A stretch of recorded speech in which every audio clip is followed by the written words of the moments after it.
জ্ঞান এবং বৈরাগ্য।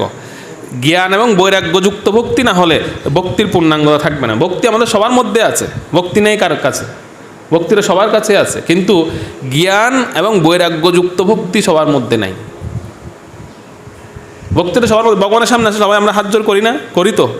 ভগবানের সামনে আসলে আমরা প্রণাম করি, ভগবানের সামনে আসলে আমরা মাথা নত করি, স্তুতি করি, সব কিছু করি।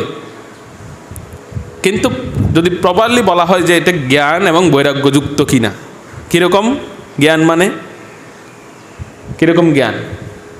যে আমি ভগবানের কাছে স্তুতি করছি, কোন ধরনের স্তুতি করা দরকার বা কী বিষয় বলা দরকার ভগবানের কাছে, প্রকৃত জ্ঞান হচ্ছে সেটি। যে আমি কি কি কি কি বলা উচিত ভগবানের কাছে,